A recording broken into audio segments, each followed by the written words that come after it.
Hyderabad Gandhinagar police station పరిధిలోని కవాడిగూడలో కట్టుకున్న భార్యను భర్త అత్యంత కిరాతకంగా చంపేశాడు. గొడవపడి స్పా సెంటర్కు వచ్చి మరి భార్య పైన ఆ స్పా సెంటర్లో విచక్షణారహితంగా కత్తితో దాడి చేసి అక్కడికక్కడే హత్య చేశాడు. అనంతరం నిందితుడు పోలీసుల ఎదుట లొంగిపోయాడు. బంగి దేబోరా అనే మహిళ తన భర్తతో కలిసి బహదూర్పుర కిషన్ బాగ్లో నివసిస్తుంది. కవాడిగూడలోని స్పా సెంటర్లో మృతురాలు బ్యూటీషియన్గా పనిచేస్తుంది. అయితే కొంతకాలంగా భార్యాభర్తల మధ్య గొడవలు జరుగుతున్నాయి.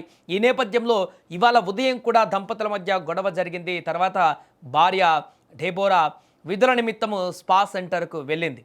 అయితే ఆ యొక్క భార్య గొడవ పడడంతో ఆగ్రహానికి గురైనటువంటి భర్త కవాడిగూడ రత్నదీప్ బిల్డింగ్లోని 4వ అంతస్తులో ఉన్నటువంటి ఈ యొక్క స్పా సెంటర్కు వెళ్ళాడు. తన వెంట ఆల్రెడీ కత్తులు తెచ్చుకొని అక్కడికి చేరుకొని భార్య పైన విచక్షణారహితంగా దాడి చేశారు. అడ్డొచ్చినటువంటి వ్యక్తులను కూడా నెట్టేసి వారితో వాగ్వాదానికి దిగి వారిని కూడా తీవ్రంగా గాయపరిచి అక్కడ తన భార్యని అత్యంత దారుణంగా చంపేశాడు. తీవ్ర గాయపడినటువంటి ఆ మహిళ అక్కడికక్కడే ప్రాణాలు కోల్పోయింది. హత్య అనంతరం నిందితుడు అక్కడి నుంచి నేరుగా పరారయ్యాడు. ఆపై పోలీస్ స్టేషన్లో లొంగిపోయాడు. హత్యపైన కేసు నమోదు చేసినటువంటి పోలీసులు ఇప్పుడు దర్యాప్తు చేస్తున్నారు. సో ఘటనా స్థలానికి చేరుకున్నటువంటి బంగి దేబోరా మృతదేహాన్ని స్వాధీనం చేసుకున్న పోలీసులు పోస్టుమార్టం నిమిత్తం ప్రభుత్వ ఆసుపత్రికి ఆ మృతదేహాన్ని తరలించారు. ఈ ఘటన స్థానికంగా ఒక్కసారిగా తీవ్ర కలకలం రేపింది.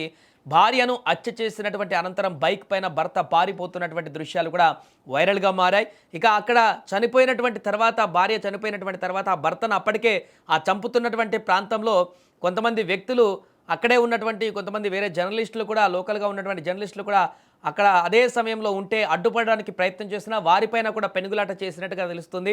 ఆ తర్వాత కిందికి వెళ్ళి అతను బైక్ ఆన్ చేసే పెట్టి ఉన్నాడంట. తన బైక్ వెక్కి వెళ్ళేటువంటి ముందు కూడా అక్కడ జనాలందరూ కూడా పరిగెత్తించి పట్టుకునే ప్రయత్నం చేసినా కూడా అతని వద్ద ఉన్నటువంటి ఇంకొక కత్తిని 2 కత్తులను కూడా చూపిస్తూ అక్కడ వారందరినీ కూడా భయపెట్టి భయభ్రాంతులకు గురి చేసి ఆ బండిపైన నేరుగా పోలీస్ స్టేషన్కి వెళ్ళినట్టుగా తెలుస్తుంది. ఏదేమైనా కూడా పట్టపగలు చోటు చేసుకున్నటువంటి దారుణమైనటువంటి ఘటన ఇప్పుడు హైదరాబాద్లో పెను సంచలనంగా మారింది.